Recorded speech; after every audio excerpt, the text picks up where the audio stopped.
bonjour, merci à toutes et à tous d'être là aujourd'hui pour le GISEC et puis d'assister cet après-midi à notre présentation sur les dernières innovations de la plateforme ArcGIS pour le traitement des données.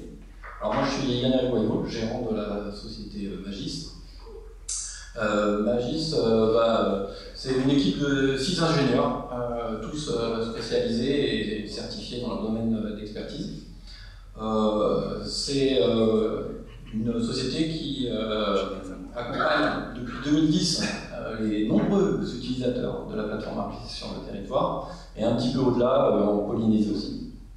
Alors pour ce GISDev, en fait, j'ai eu aucun mal à trouver des volontaires pour vous faire une présentation au sein de l'équipe. Ils étaient tous hyper motivés, presque excités à l'idée de vous montrer les dernières avancées. Il y a eu des belles choses réalisées en 2022. Donc je vais laisser la place à Joanne, Pierre-Loup et Jérémy qui vous ont préparé leur petit best-of. Merci.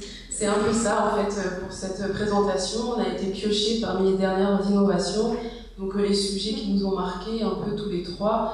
Donc on va voir tout ce qui est analyse d'images, l'automatisation de traitement de données et voir les capacités de visualisation avec l'API JavaScript.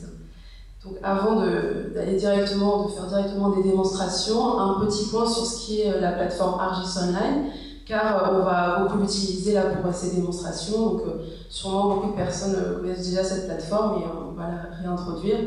Donc c'est une plateforme SIG hébergée sur le cloud. Il n'y a rien besoin d'installer, tout se passe en ligne. Vous pouvez importer vos données, les héberger dans cette plateforme ou les référencer. Ensuite, vous pouvez créer des cartes et des applications avec ces données et les restituer à un public de votre choix, soit un public très restreint, quelques utilisateurs, ou voire en open data. Donc je vais passer la main à Pierre-Loup qui va nous parler d'analyse d'image. Merci Joanne. Bonjour à toutes et à tous. Effectivement, je vais vous parler rapidement d'un nouveau produit, d'une nouvelle capacité disponible dans ArcGIS Online qui s'appelle ArcGIS Image pour ArcGIS Online. En fait, c'est un outil, un nouvel outil qui est disponible directement en mode SaaS et qui va vous permettre, dans un premier temps déjà, d'augmenter l'accessibilité à votre donnée. Donc pour ça, vous allez pouvoir intégrer directement dans la plateforme des collections d'images, que ce soit des collections spatiales, des collections temporelles, et ça vous le ferez directement sur le site ArcGIS Online sans avoir à installer quoi que ce soit sur votre plateforme. De ce fait, justement, vous allez limiter vos coûts. Vous n'aurez pas besoin d'une licence ArcGIS Server, par exemple, ou d'un portal. Là, on est sur une offre SaaS. Et les seuls coûts que vous aurez, ce sont des licences utilisateurs et des coûts fixes de stockage que vous allez pouvoir gérer avec, sous la forme de crédit ArcGIS Online. Grâce à tout ça, vous allez pouvoir apporter de la valeur ajoutée à vos données, grâce notamment à toute une série d'outils qui sont soit mis à disposition par la communauté SRI et accessibles sur ArcGIS Online, soit que vous allez pouvoir vous-même créer et uploader et mettre à disposition dans ArcGIS Online. Voilà. Et à la fin, évidemment, vous pourrez diffuser cette donnée, que ce soit à vos utilisateurs, via des web applications par exemple, ou à de l'open data pour le grand public. Les différents types d'images, pour rentrer un petit peu dans le détail, mais très rapidement, vous allez pouvoir générer des services d'image 3D ou de l'imagerie dynamique, que ce soit d'une part pour de l'affichage ou plutôt pour du traitement spatial.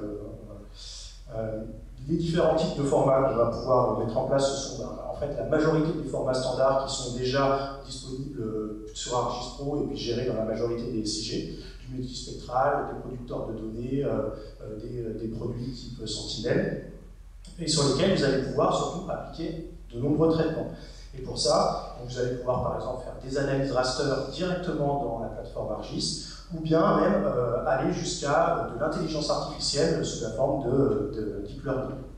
Alors je vais passer à la démo, vous montrer un petit peu comment ça marche. Donc tout d'abord, pour intégrer de la donnée, en fait, donc là je suis sur ArcGIS Online, et tout ce que j'ai à faire ici, c'est de créer un nouvel élément dans ma plateforme. Et cette nouvelle capacité, cette nouvelle licence me donne accès à ce module ici de couche d'imagerie. Donc, ce module de couche d'imagerie, en fait, je vais pouvoir y intégrer des données, comme j'ai dit tout à l'heure, soit tunées, soit dynamiques. On me laisse le choix. Et ensuite, je vais simplement aller choisir soit une image, soit un jeu de dalles d'images, soit même une image spatio-temporelle, de type modèle météo, par exemple. Donc, je vais essayer de faire une sélection. Et ensuite, sélectionner le type de raster que je veux intégrer. Vous voyez qu'on a du NetCDF, du GRIB, des rasters les plus connus, voilà, les différents formats que vous pouvez connaître par ailleurs. Alors, pour la démonstration, moi j'ai intégré quelques données. Ici, vous voyez par exemple un modèle météo, donc spatio-temporel, hein, qu'on peut faire défiler. Voilà, donc vous voyez qu'on a bien des données temporelles qui s'animent. Ça, c'est le premier jeu de données. Et le deuxième jeu de données, le deuxième jeu de données, c'est une image radar issue du modèle Sentinel-1. Vous voyez la rapidité d'affichage hein, avec des données qui ont été tuées. Mais ces données, évidemment, elles sont intégrées. Maintenant, il faut en faire quelque chose. Donc, le premier jeu de données météo, ici, vous voyez, si je vais dessus, déjà, vous pouvez voir que comme c'est du spatio-temporel avec un certain nombre de variables, vous pouvez afficher les différentes variables. Ici, par exemple, la température, mais ça pourrait être, ça ce sont des rafales de vent, ou ça pourrait être, par exemple, de la houle. Et vous voyez qu'en bas, j'ai des composantes U et V du vent, donc une abscisse, une ordonnée du vent, et donc je vais directement dans la plateforme ArcGIS générer un modèle de traitement qui va extraire ces deux variables et les transformer en un vecteur pour pouvoir l'afficher dynamiquement. Pour ça, j'utilise un outil disponible dans ArcGIS Online. Alors là, je vous en montre un compliqué. Le mien n'était pas si compliqué, mais vous voyez qu'on a plus de 150 outils pour pouvoir faire des traitements. Et grâce à ça, j'ai pu extraire et directement vous montrer, comme ceci, les données sous forme de vecteurs. Elles aussi sont animées de manière temporelle. Et je vais pouvoir ici les afficher en vecteur, mais également, je pourrais les afficher même sous forme de flux. Le deuxième jeu de données, que sont donc l'imagerie radar, j'ai utilisé un modèle de deep learning pour faire la détection de navires. Et là, vous voyez que, automatiquement, toujours dans ArcGIS Online, j'ai détecté, par exemple, un certain nombre de navires qui sont au port, ici. Donc, normalement, ça devrait s'afficher en rouge. Voilà. Ou bien en plein air, ici. Et on peut voir évidemment qu'on est sur quelque chose comme un cargo. Voilà ce que j'ai pu faire avec ces données. Un dernier traitement de données qu'on va pouvoir faire, c'est par exemple sur des données d'orthophoto ou de type LIDAR. Donc là, ce sont des données qui ont été prêtées par le CERAN, que je remercie. Vous voyez une ortho qui a été publiée directement sur la plateforme, puis un modèle LIDAR sous la forme d'une élévation. J'ai ensuite traité ce LIDAR pour lui appliquer les couleurs de l'ortho pour pouvoir avoir un rendu un peu plus fidèle. Ensuite, j'ai fait une classification sur ces données LIDAR pour en extraire le bâti, la végétation et le sol. Puis, à l'aide d'un algo, encore une fois d'intelligence artificielle, j'ai fait une détection sur des lignes haute tension que l'on peut voir ici en jaune, je pense que vous les voyez, voilà. Hop, comme ceci. Vous voyez que tous les points de la ligne haute tension, y compris les pylônes, ont bien été détectés. Et pour finir, voilà, je les ai extraits et publiés sous forme de points pour qu'on puisse se rendre mieux compte de la ligne haute tension. Voilà un petit peu le rendu, et avec ensuite une extraction du bâti que l'on peut afficher sous forme de cube. Je vais repasser la main maintenant à Johan qui va continuer sur les data workflows.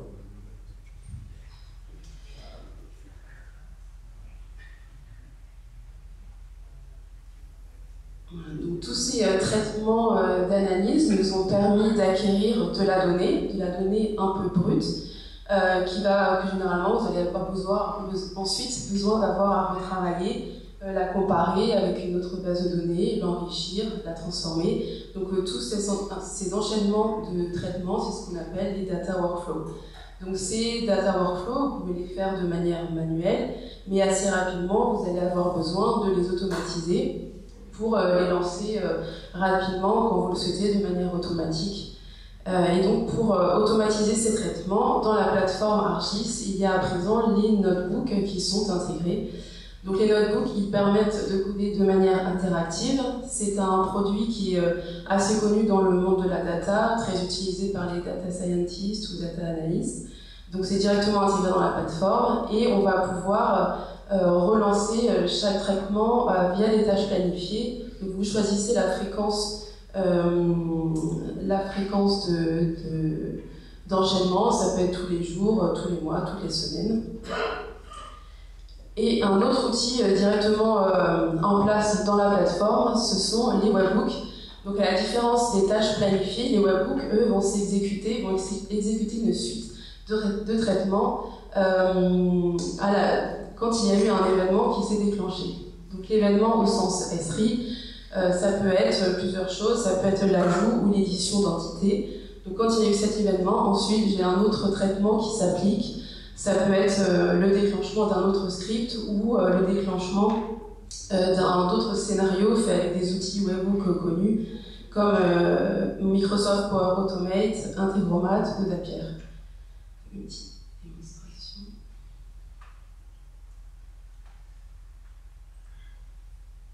Voilà, donc là on retrouve les données obtenues précédemment avec des traitements d'images, les données obtenues par Deep Learning.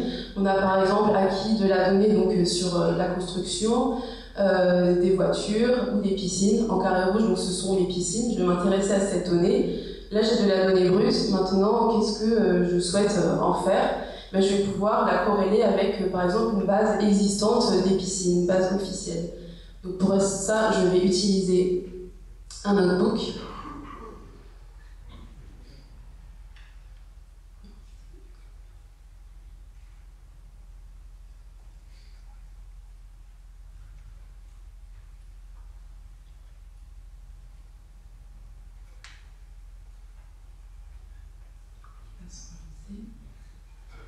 Donc je vais pouvoir appliquer plusieurs traitements, le comparer avec ma base de données officielle. Donc là je suis dans un notebook, j'exécute cellule par cellule et je vais lancer mon traitement de comparaison. Là l'intérêt du notebook c'est que c'est vraiment très interactif. Il est directement intégré dans ma plateforme ArcGIS Online. Donc je peux par exemple ici aller ajouter le contenu qui existe dans ma plateforme. Je vais rechercher mon contenu ou même aller chercher du contenu directement sur ArcGIS Online. Donc une fois que le traitement va être réalisé, je vais pouvoir visualiser les résultats tout de suite via le notebook. Donc là, il me dit qu'il a trouvé justement une piscine qui n'existait pas dans ma base de données officielle. Je peux visualiser directement ce résultat dans la carte. Donc là, j'ai ici l'information qui devrait s'afficher. Donc j'ai ici ma nouvelle piscine qui apparaît en rouge. Et à présent, j'ai pas grand chose sur cette donnée, mais je voudrais par exemple l'enrichir avec une base de données existante. Donc ça tombe bien, j'ai le service, j'ai les données des adresses en open data de la ville de Nouméa. Donc je vais venir corréler ces deux données. Donc je rajoute cette nouvelle source de données et je relance mon traitement pour faire un rapprochement des données. Pareil, donc le notebook est assez interactif. Donc là, j'ai les outils d'analyse qui sont directement disponibles dans cette page notebook. Je retrouve toutes mes analyses qu'on voyait dans la visionneuse de cartes, les analyses raster, comme par exemple le traitement deep learning. Donc là, mon résultat s'affiche. Il a trouvé l'adresse de ma piscine, donc ça m'a mis à jour en temps réel ma base de données et je visualise directement la table attributaire dans mon notebook. Donc cumulé à cette chaîne de traitement, on peut aussi associer des webhooks et par exemple, à chaque nouvelle détection, je vais envoyer un mail à l'équipe référente de cette base de données. Et donc dans l'email, je peux trouver par exemple toutes les informations qu'il y a eu sur ma détection via un rapport. Et je peux aussi référencer une application pour cette équipe en charge de gestion de la donnée, dans laquelle ils vont pouvoir suivre l'évolution de leur base de données. Donc je laisse la main à Jérémy maintenant pour vous parler plus de visualisation de données. Bonjour. Alors moi, je vais vous parler de l'API JavaScript. Donc c'est un peu barbare comme nom, mais en fait c'est tout simplement le moteur cartographique dynamique dans le web des scripts. Donc c'est toutes les cartes que vous avez vues depuis tout à l'heure dans le navigateur, c'est ce moteur qui est dessous. Donc cette API est extrêmement riche et performante, elle est axée sur la performance et sur les fonctionnalités. Moi je vais vous parler d'un point particulier qui est en fait toutes les capacités directement dans le navigateur, c'est-à-dire sans aller faire des requêtes au serveur. Pourquoi? Pour construire des applications développées, des applications extrêmement réactives et du coup pouvoir faire des workflows ou des applications très engageantes. Je vais passer directement à la démo. Je vais vous montrer du coup la capacité de réactivité au niveau raster, au niveau vecteur et aussi de l'analyse spatiale directement dans le navigateur. Donc ces 3 points à chaque fois, vraiment j'insiste, hein, l'application n'ira pas chercher de données sur le serveur, pas faire de traitement sur le serveur et c'est extrêmement réactif. Donc là, je suis revenu sur nos données de Rafale qu'on avait tout à l'heure. Et en fait, ce que j'ai codé, c'est tout simplement qu'à chaque changement d'étendue, quand je me balade dans ma carte, eh ben, je vais aller requêter directement les pixels dans le navigateur et générer un graphique ici de Rafale. Et donc on voit du coup la distribution des rafales sur la zone sur laquelle je suis. Donc dans le même état d'esprit, on va voir la même chose avec du vecteur, mais cette fois-ci on peut faire encore plus de choses. Alors pareil, là j'ai chargé des données cycloniques qui sont directement au web service du gouvernement. Et en fait, une fois qu'elles sont chargées, l'API ne va plus rien recharger, et donc on peut faire des choses très dynamiques, par exemple de l'exploration temporelle. Je vais faire avec la souris, ce sera mieux. Qui est très dynamique et qui se fait en temps réel. Alors, dans le même temps, à chaque fois que je vais changer d'étendue spatiale, je vais requêter mes données dans le client, c'est-à-dire qu'encore une fois, je peux faire des statistiques, etc., sans aller demander de choses au serveur. Je vais pouvoir faire des regroupements par champ, des sommes, des minimums, des maximums, etc. Et je génère un graphique ici qui se met à la volée en fonction de ces paramètres. Dans le même temps, je me suis amusé ici à mettre des petits sliders qui vont me permettre de faire varier des paramètres.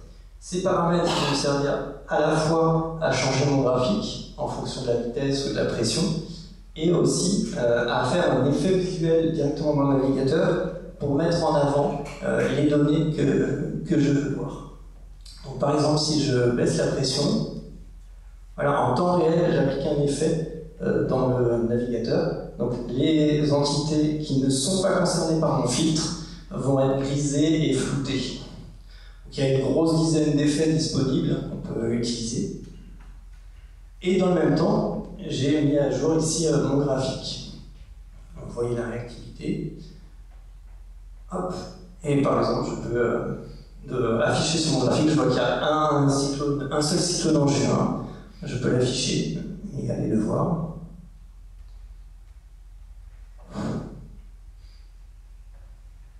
Voilà. Maintenant, troisième capacité directement dans le navigateur pour faire des applications riches. Ici, je vais me focaliser sur l'analyse spatiale. Donc, on peut faire un certain nombre de traitements directement dans le navigateur, des choses assez classiques, des zones tampons, des intersections, ce genre de choses. Donc, par exemple, ici, on va dire que je fais une application de gestion de voirie, de filière de voies et d'adressage. Donc ici, je vais dessiner ma route. Et par exemple, la chose que j'ai codée ici, c'est que je vais empêcher mon utilisateur de faire les auto-intersections. C'est-à-dire que dès que je détecte une intersection de ma ligne avec elle-même, voilà, l'utilisateur ne peut pas finir de saisir sa ligne. Voilà, encore une chose, maintenant je vais placer une adresse. Nous sommes sur de l'adressage métrique, c'est-à-dire que l'adresse dépend de la distance au début de la rue. Donc ici, à la volée sous ma souris, je vais aller projeter mon point sur la rue et calculer tout un nombre de choses, la distance à la rue bien sûr, si c'est du côté pair, du côté impair, et la distance au début de la rue, ce qui me permet du coup de définir mon numéro. Et puis un petit bonus, si mes règles d'adressage veulent que je doive placer mon point d'adresse à 10 mètres du filière de voie, ici dynamiquement je le place. Voilà. vous montrer un peu les capacités en codage, cette fois-ci. Et je vais repasser la main à Joël. On espère que ces exemples vous ont parlé, vous ont donné des idées pour développer vos projets SIG. En guise de conclusion, on va revoir une dernière application qui nous permet de revoir un peu toutes les thématiques abordées dans cette présentation. Donc c'est une application qui restitue des résultats d'analyse d'occupation du sol. Ces analyses ont été faites donc, grâce aux outils Deep Learning mis en place par Esri. Les images sources sont des images des services dynamiques d'images composés d'images Landsat et Sentinel. Donc c'est que ce soit au niveau des images sources ou au niveau de l'analyse, c'est complètement accessible en open data via le Living Atlas pour la communauté Esri. Et du coup c'est disponible mondialement. On peut par exemple effectuer un zoom sur la Nouvelle-Calédonie. Donc on peut voir des différences d'une période à une autre au niveau de l'occupation du sol. Et la réactivité donc, de l'API JavaScript nous permet ici d'afficher de manière dynamique des statistiques sur l'occupation du sol.